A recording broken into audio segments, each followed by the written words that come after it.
Bismillahirrahmanirrahim. Assalamualaikum warahmatullahi wabarakatuh. Innal hamdalillah nahmaduhu wa nasta'inuhu wa nastaghfiruh wa na'udzu billahi min syururi anfusina wa min sayyiati a'malina. May yahdihillahu fala mudhillalah wa may yudlil fala hadiyalah. Asyhadu an la ilaha illallah wahdahu la syarikalah wa asyhadu anna Muhammadan abduhu wa rasuluh la nabiyya ba'dah. Alhamdulillah, segala puji hanya bagi Allah atas segala nikmatnya, atas segala karunia-Nya kita masih bisa melaksanakan sholat maghrib berjamaah. Semoga ini merupakan salah satu bentuk wujud rasa syukur kita kepada Allah Subhanahu wa taala, menjadi pemberat timbangan kita kelak di hari kiamat di hadapan Allah Subhanahu wa taala. Amin ya rabbal alamin. Salawat dan salam kita sampaikan kepada Nabi kita Muhammad sallallahu alaihi wasallam atas bimbingannya, atas petunjuknya yang telah dia perjuangkan dengan segenap jiwa dan raganya, dengan hartanya, seluruh kemampuannya dia kerahkan untuk mendakwahkan agama yang diridhai oleh Allah Subhanahu wa taala ini. Semoga kita menjadi pengikutnya yang setia, yang mengikuti sunnah-sunnahnya, yang menjadikan beliau sebagai pedoman, sebagai contoh uswatun hasanah, tauladan yang baik untuk menjalani kehidupan kita sehari-hari menggapai keridhaan Allah Subhanahu wa taala. Alhamdulillah, kita lanjutkan pembahasan kita. Terakhir kita membahas tentang bagaimana bahaya sikap penyakit hasad yang menghinggapi hati manusia. Karena hasad itu penyakit hati, dan bisa keburukan yang ada di dalam hati kita bisa menggerakkan seluruh anggota badan, ucapannya, tangannya, perbuatannya bisa terpengaruh oleh sikap penyakit yang ada di dalam hatinya, sehingga menjadikan perbuatannya mencelakai orang yang dia hasad kepadanya.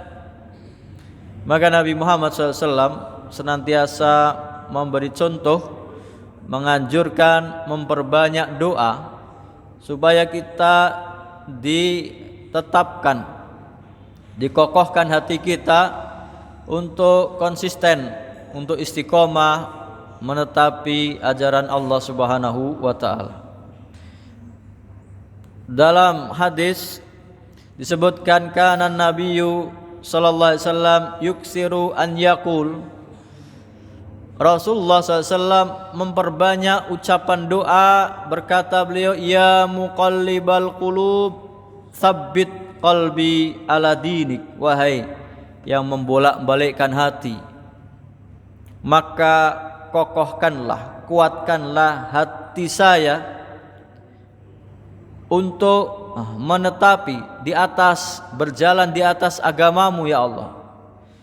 Manusia kadang di awalnya baik, kadang semangat dalam ibadahnya, tapi siapa tahu di tengah perjalanan hidupnya mengalami hambatan, mengalami kesulitan, mengalami godaan yang kadang-kadang bisa membelokkan isi hatinya, menjadikan dirinya lalai dari mengingat Allah.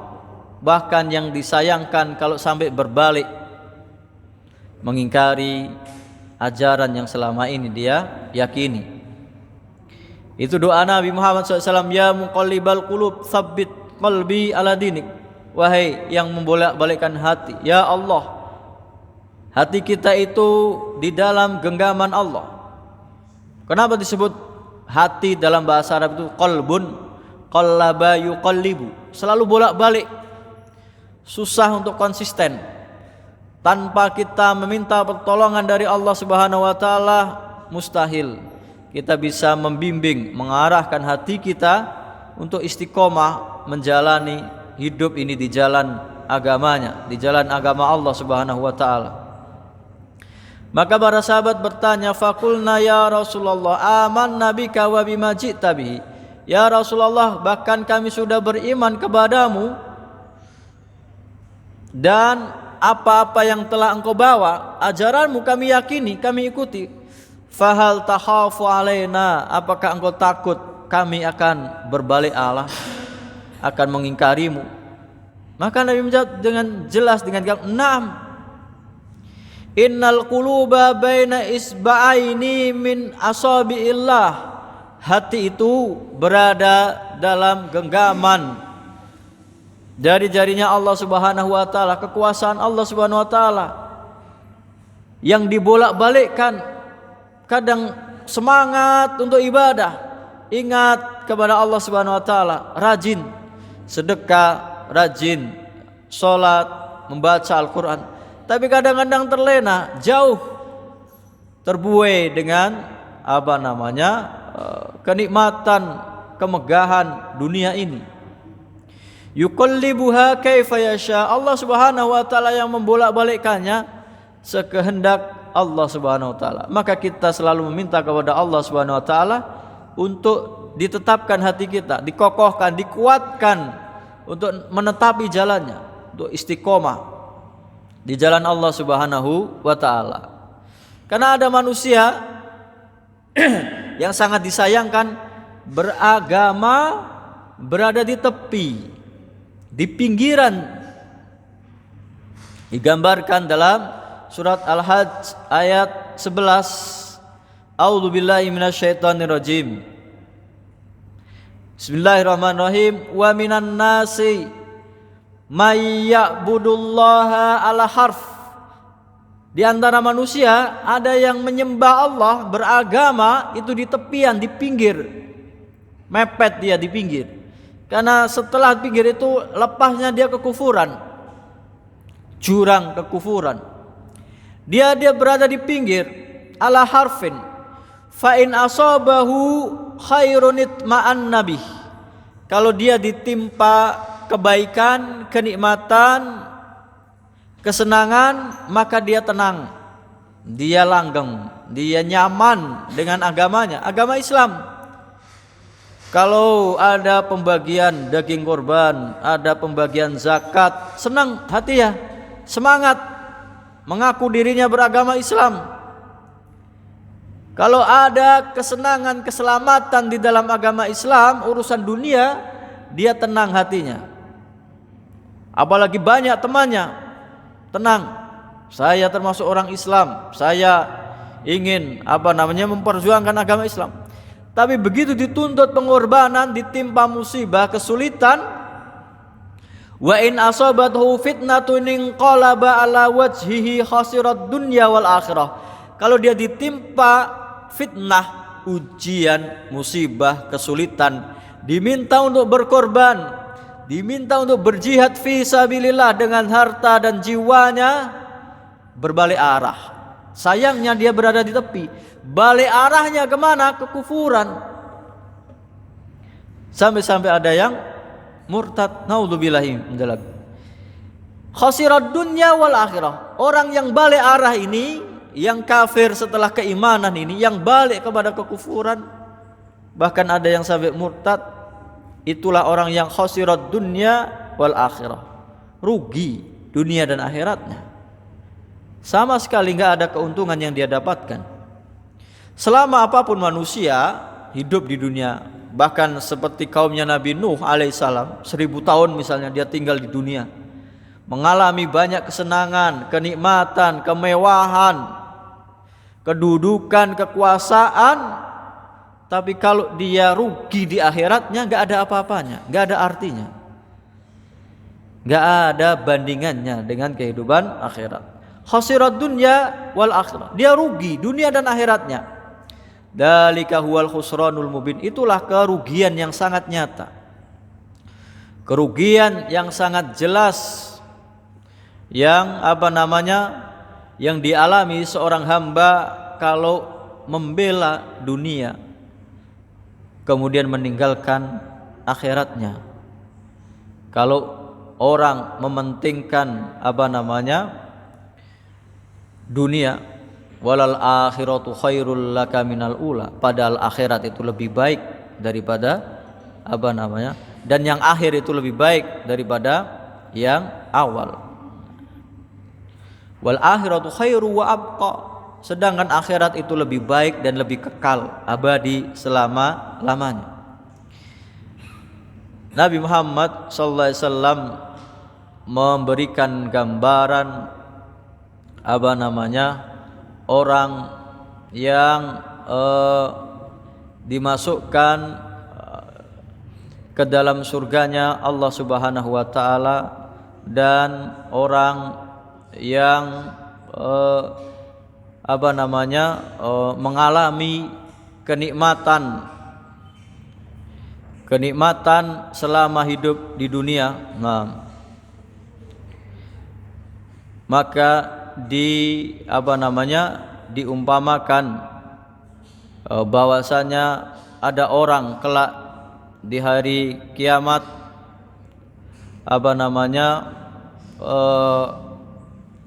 orang yang sudah masuk neraka sudah dimasukkan ke neraka, yang di surga sudah masuk surga.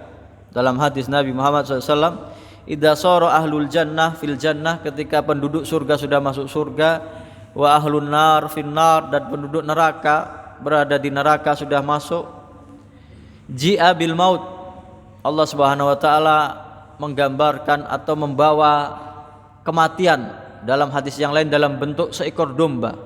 Ji'a bil maut hatta yuqafa bainal jannati wan nar.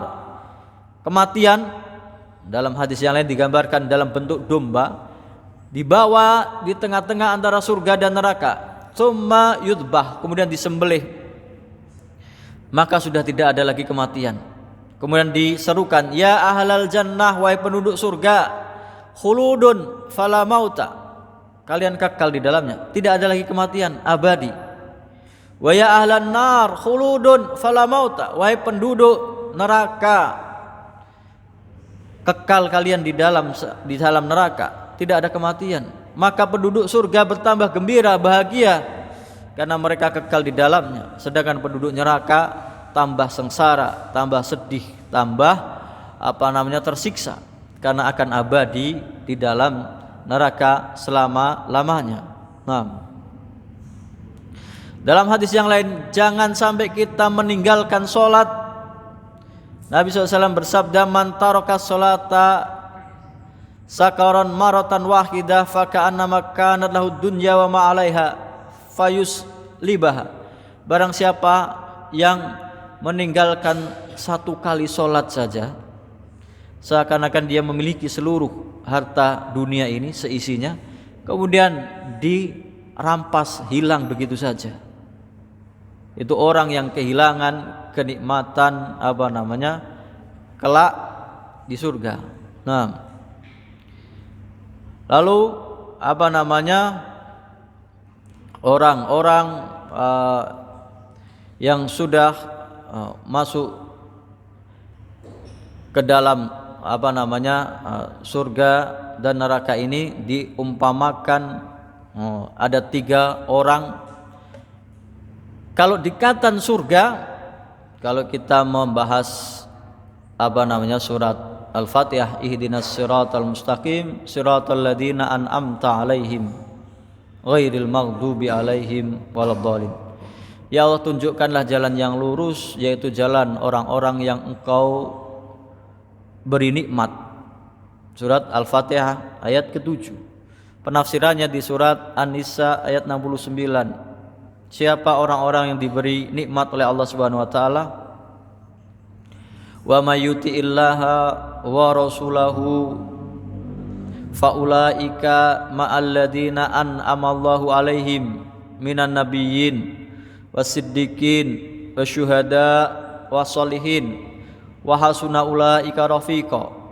Penafsirannya ayat 69 surat An-Nisa.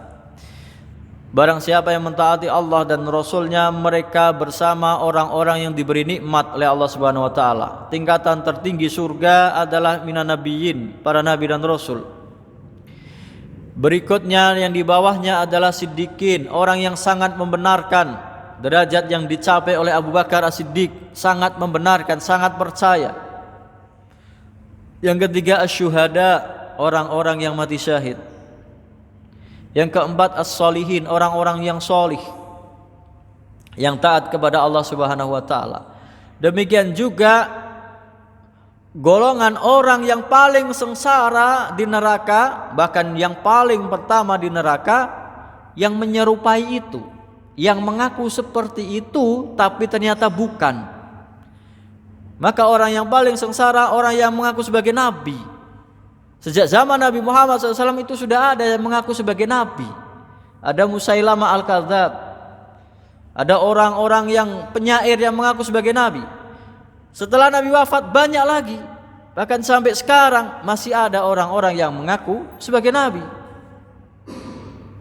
Bahkan ada aliran yang mempercayai ada nabi setelah Nabi kita Muhammad SAW. Keyakinan yang batil. Maka bang paling celaka, paling sengsara orang yang mengaku sebagai nabi, ternyata dia bohong.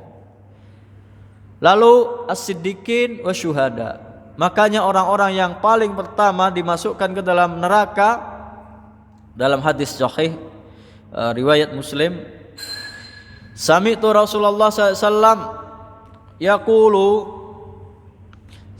saya mendengar Nabi Muhammad SAW, ini dari Abi Hurairah, dia berkata, Rasulullah SAW bersabda, inna awwalan nasi yuqdha fihi yaumal qiyamah thalathah. 3 orang yang pertama dihakimi, disidang di hari kiamat adalah 3 orang. Yang pertama rajulun ustusida.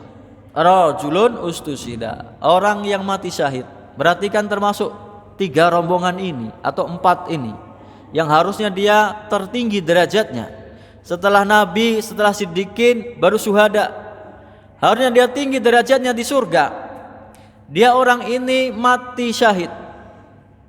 Fa'utiya bihi, maka dihadapkan di hadapan Allah Subhanahu wa taala, diberikan, ditampakkan kenikmatan yang dia alami di dunia.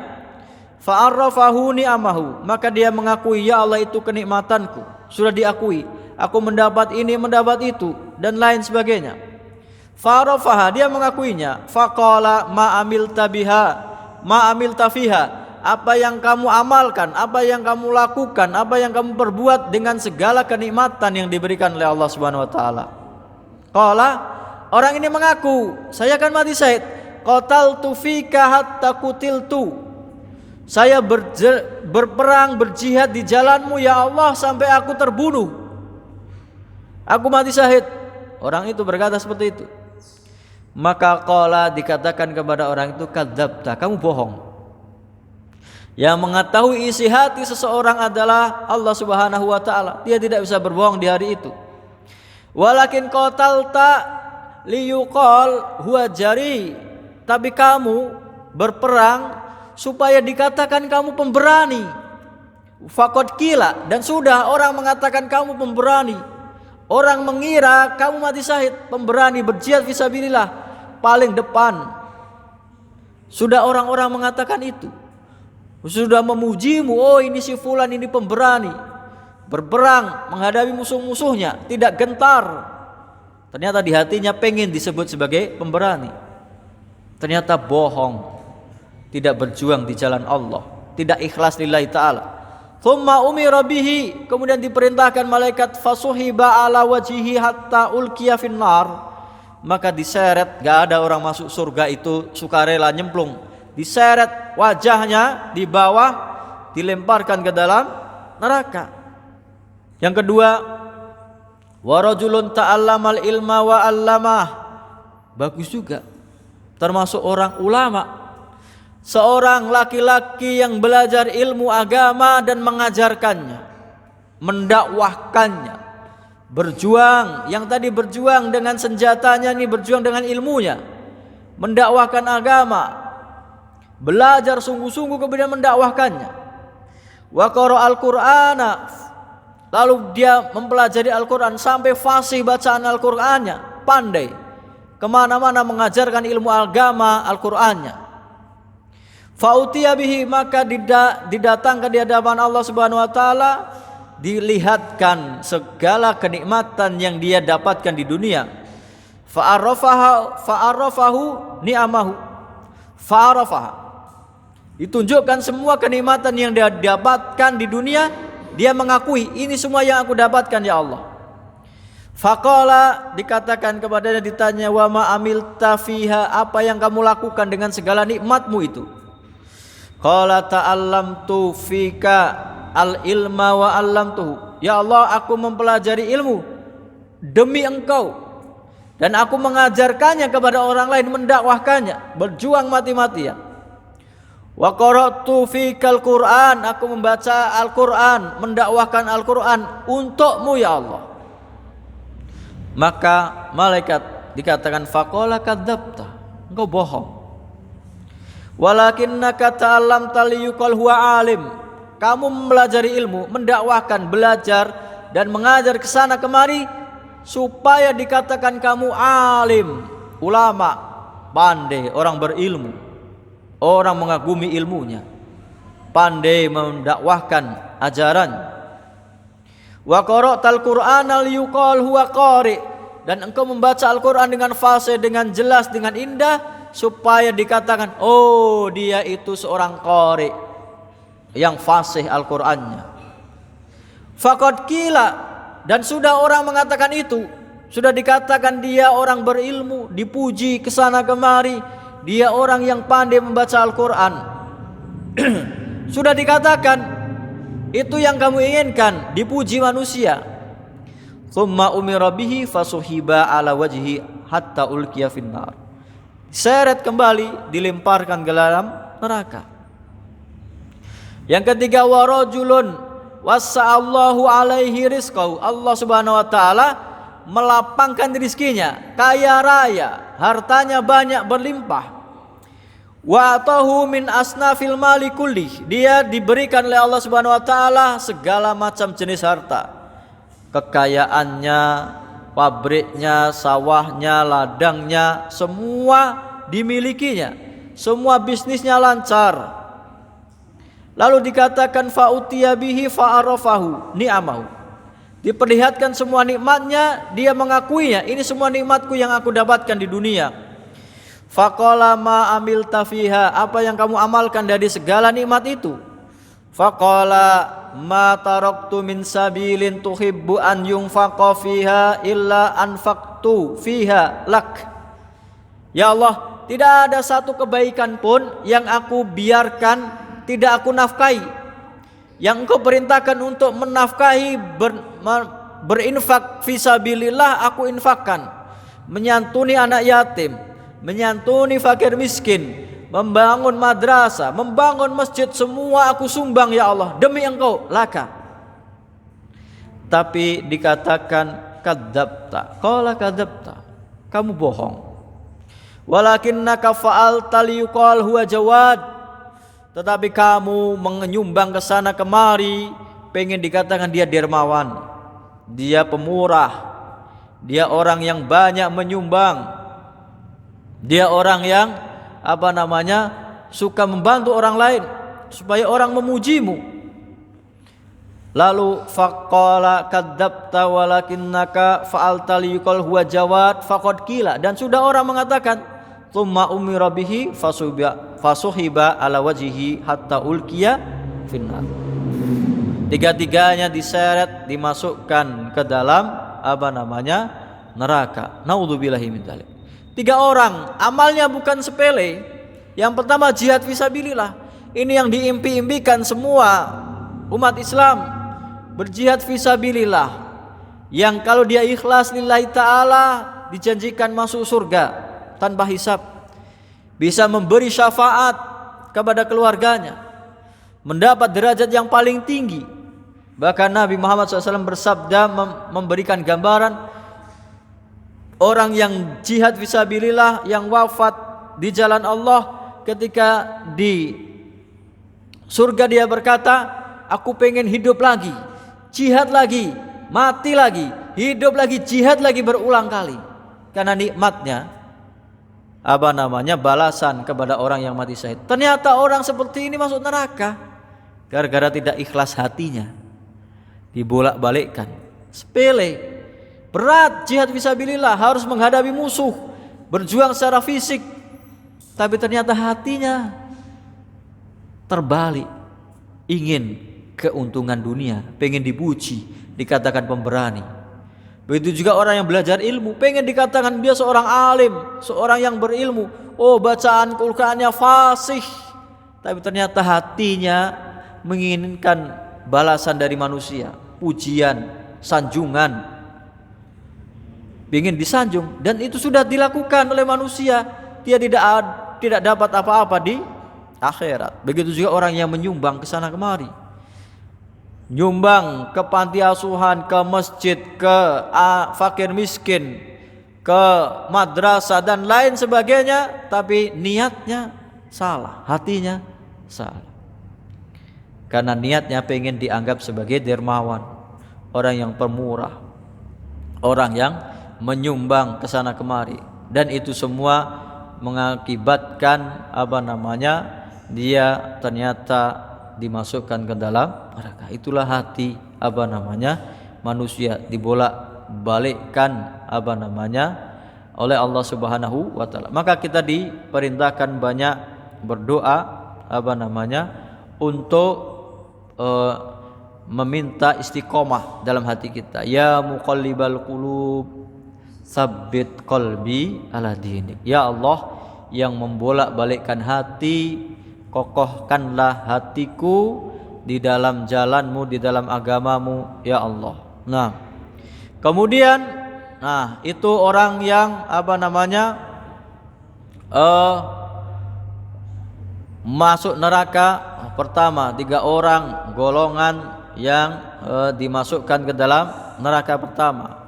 Kemudian orang yang mempertanggungjawabkan kedzalimannya yang berkaitan dengan hak-hak adami, hak-hak manusia. Hadis sahih dari riwayat Bukhari dari Abi Hurairah radhiyallahu anhu anin Nabi sallallahu alaihi wasallam, man kanat indahu li ahihi madlamah fi malin au irdin falyatihi. Barang siapa yang mempunyai kedzaliman, pernah mendolimi orang lain, saudaranya, sesama muslim, baik itu hartanya atau kehormatannya, hendaknya dia mendatangi selagi dia masih hidup. Datangi saudaranya yang dia dolimi, yang dia ambil hartanya, yang dia curangi, yang dia ghibahi, yang dia caci maki, yang dia tuduh dengan tuduhan palsu. Falyati, datangi dia. Falyastakhillaha minhu, hendaknya dia minta dihalalkan, dimaafkan, diridhoi, diikhlaskan kesalahannya, dimaafkan. Kenapa? Qabla an yukhad, sebelum nanti nggak ada kesempatan dia diminta pertanggungjawabannya, baru bisa ketemu saudaranya di akhirat, digugatnya di akhirat. Walaysa indahu dinar wala dirham, di akhirat nggak ada hartanya, nggak ada uang dinarnya, nggak ada uang dirhamnya untuk bisa membayar uang yang dulu dia ambil, untuk bisa mengganti harta yang dulu dia curi. Tidak bisa mengganti kehormatan saudaranya yang sudah dia lukai. Kalau tidak ada, fa in kanat lahu hasanat ukhidha min hasanati. Kalau dia punya amal kebaikan, maka diambil pahalanya, diberikan kepada orang yang dia zalimi, yang dia tuduh, dia caci maki, dia ambil hartanya, dia curangi, dia tipu, dia rampas. Fa'utiya hada, diberikan semua pahalanya kepada orang yang bayangkan kalau yang didolimi seluruh Indonesia, berapa ratus juta manusia yang harus dia bagi-bagi pahalanya, habis sekali habis. Satu RT saja sudah berapa? RT saja kalau dia curang, seluruh warga RT-nya kena, sudah puluhan orang yang akan menggugatnya. Semakin tinggi kedudukan seseorang, tanggung jawabnya semakin besar. Fa'in wa illa, kalau sudah habis kebaikannya, pahalanya, ukhidha min sayyiati hada. Orang yang dia dolimi diambil dosanya, kemaksiatannya, dosa-dosa orang yang dia dolimi diambil, ditimpakan faturihat alaihi, dibebankan kepadanya. Thumma turiha finnar, kemudian dia dilemparkan ke dalam neraka. Naudzubillahi min dzalik. Jangan sampai kita berbuat curang dalam urusan tanah. Misalnya hadis Nabi Muhammad SAW, hadisnya sahih, hadis dari Abu Hurairah, man akhoda shibran minal ard, barang siapa yang mengambil sejengkal tanah, sejengkal, semeter, sejengkal, minal ardi bighairi haqqihi, tanpa alasan yang benar, khusifa bihi yaumal qiyamah ila sab'i ardin, dipikulkan di pundaknya di hari kiamat 7 lapis bumi, satu jengkal. Bagaimana yang puluhan hektar, bagaimana yang ribuan hektar yang diambil dari rakyat, digunakan untuk kepentingan sendiri, memperkaya dirinya sendiri. Bagaimana hak-hak secara yang harus dipenuhi sesama manusia ini tidak bisa kita sepelekan, tidak bisa kita anggap Allah Subhanahu wa taala Maha Pengampun. Itu urusanmu dengan Allah, urusanmu dengan manusia belum selesai.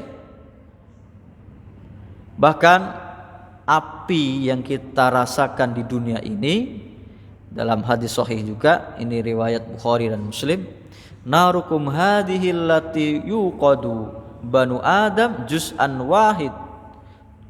wahid min sab'ina juz'an min nari jahannam.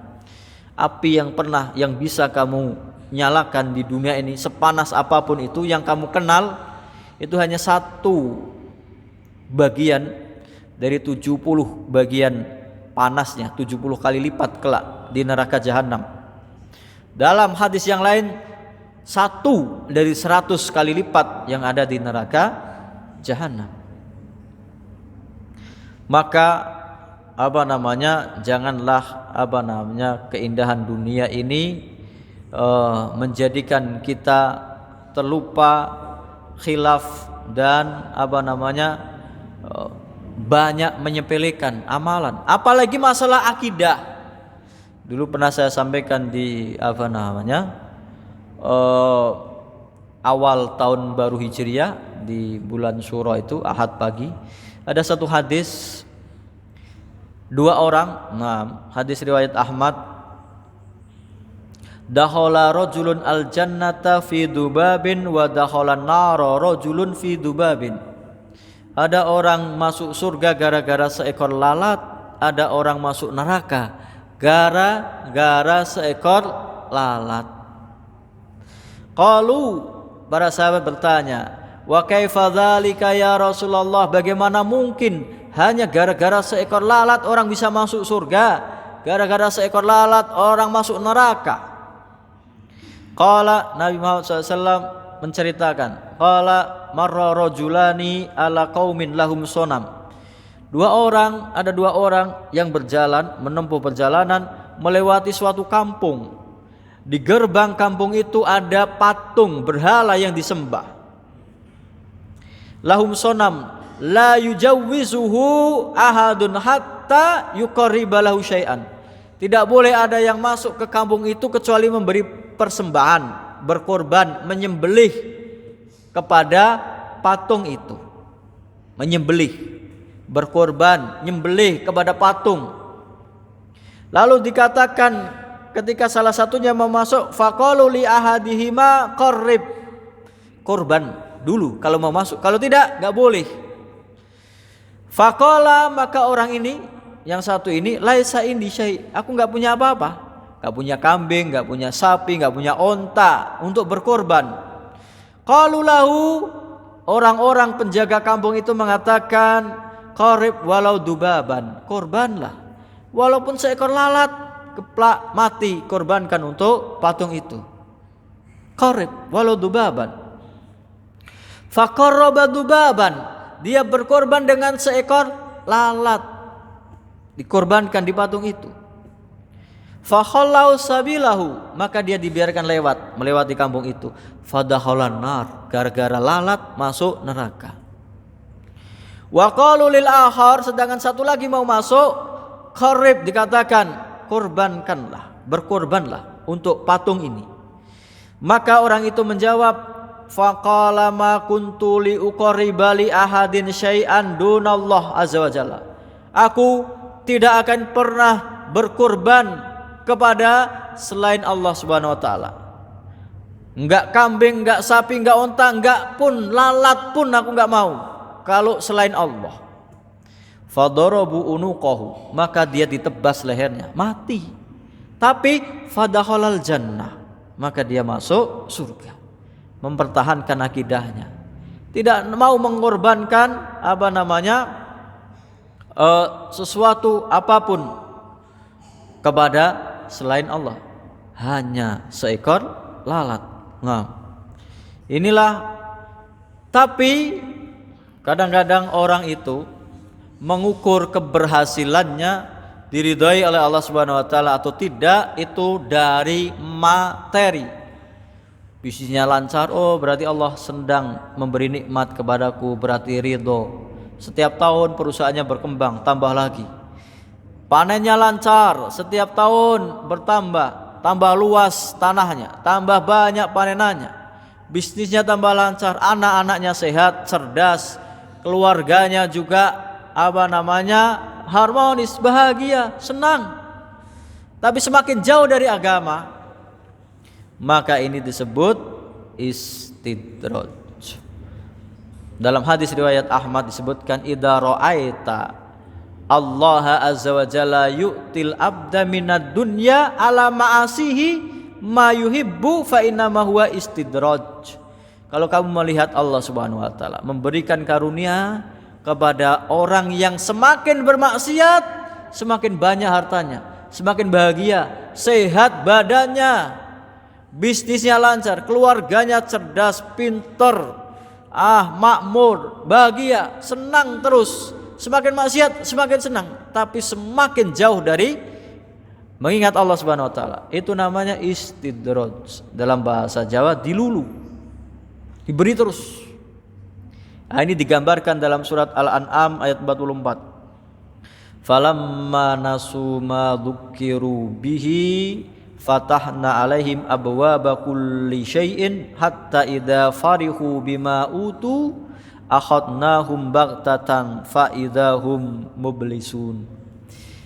Ketika orang itu sudah melupakan dengan perintah Allah, tidak mentaatinya, semakin bermaksiat, semakin terjerumus ke dalam dosa, fatahna alaihim abwaaba kulli syai', kami bukakan semua pintu rizki, kenikmatan. Badannya sehat, rizkinya lancar, bisnisnya tambah berkembang, istrinya juga sehat, anaknya cerdas, pinter, maju, dibanggakan. Tapi semakin jauh dari agama, semakin bermaksiat, semakin ditambah nikmatnya oleh Allah Subhanahu wa taala. Hatta idza farihu, sampai ketika sedang senang-senangnya, sedang gembira-gembiranya, sedang pesta-pestanya, bima utu, atas segala karunia dari Allah Subhanahu wa taala, akhadnahum baghtatan, kami ambil semua itu dengan siksaan yang tiba-tiba datangnya. Tidak ada peringatan sama sekali, tiba-tiba hancur binasa. Makanya di bulan-bulan akhir itu banyak bencana karena kita banyak bermaksiat kepada Allah Subhanahu wa taala. Fa idahum mublisun, ketika itu dia sudah putus asa, enggak ada yang bisa dia omongkan. Ternyata semuanya hilang dan dia mati dalam keadaan bermaksiat kepada Allah Subhanahu wa taala. Naudzubillahi min dzalik. Semoga kita istiqomah di jalan Allah Subhanahu wa taala. Ya muqallibal qulub, tsabbit qulubana ala dinik. Kita tutup dengan doa kafatul majelis. Subhanakallahumma bihamdika asyhadu an la ilaha illa anta astaghfiruka wa atubu ilaik. Assalamualaikum warahmatullahi wabarakatuh.